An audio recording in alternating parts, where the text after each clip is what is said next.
ॐ सहनाववतु सहनौ भुनक्तु सह वीर्यं करवावहै तेजस्विनावधीतमस्तु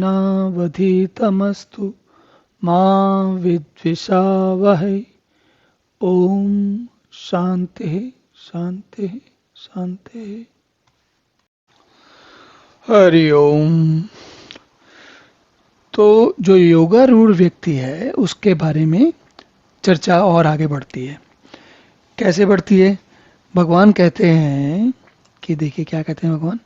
भगवान कहते हैं कि यदा ही न इंद्रियार्थेषु न कर्मसु अनुसज्जते सर्व संकल्प संन्यासी योगारूढ़ तदा उच्यते।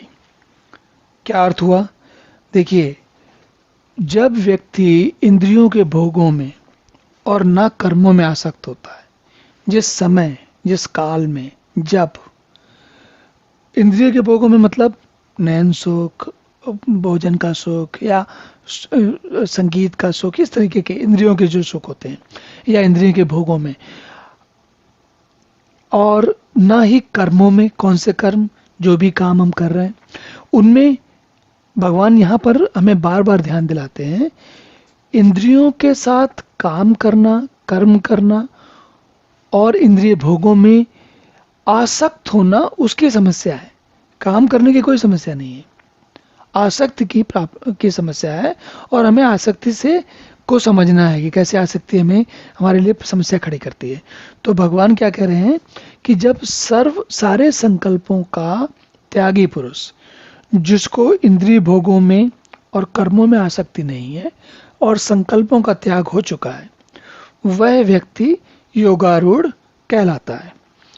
अब हमें यहाँ पर यह भी समझने की बात है, मतलब ये भगवान बता रहे हैं कि योगारूढ़ पुरुष के किस प्रकार के लक्षण होते हैं, कैसे आप पहचानते हैं, कैसे हम अपने आप को पहचानते हैं कि हम योगारूढ़ बनने की आवश्यकता क्या है, और अगर हम बन रहे हैं तो हम योगारूढ़ हुए हैं कि नहीं है।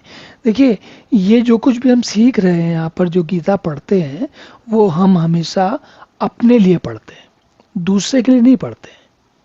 हम ये जानना चाहते हैं, हम इन विभिन्न चीज़ों को पढ़ने के बाद हम अपने ऊपर लगाते हैं और हम सोचते हैं कि इनमें से हम किस स्थिति में हैं या हमें अब अगली किस स्थिति में जाना है। तो अगर इस दृष्टि से देखें तो भाई क्या हुआ, अगर जब ऐसी स्थिति आ जाए काल में, या हम उसको स्थिति भी समझ सकते हैं कि जब ना तो इंद्रियों के भोगों में आसक्ति रहे और ना कर्मों में आसक्ति रहे, और इसके अलावा अगर इन दोनों में आसक्ति नहीं रही और संकल्पों का त्याग हो गया, तो हम योगारूढ़ होने की अवस्था में बढ़ गए हैं या पहुंच गए हैं। या फिर अगर हम नहीं पहुंचे हैं तो हमको ये समझना चाहिए कि योगारूढ़ होने के लिए हमें ये कार्य करने पड़ेंगे ताकि हम योगारूढ़ हो सकें। और आपने पहले ही समझा योगारूढ़ हम क्यों होना चाहते हैं, ताकि हमें हम सुखी हों, भगवान को परमात्मा के दर्शन कर सकें, और सबसे ज़्यादा जो बड़ी बात है, हम अपने जीवन को उसको बगैर किसी दबाव के, बगैर किसी आसक्ति के, बगैर किसी जोर जबरदस्ती के शांति से अपने कार्य के स्तर को उच्चतम ले आते हुए बड़े सुखी मन से, बड़े मन से सारे काम करें और जीवन को आनंद पूर्वक जिए। तो ये इसका उद्देश्य होता है। अब अगला श्लोक देखते हैं। ओम पूर्णमदः पूर्णमिदं पूर्णात् पूर्णमुदच्यते पूर्णस्य पूर्णमादाय पूर्णमेवावशिष्यते।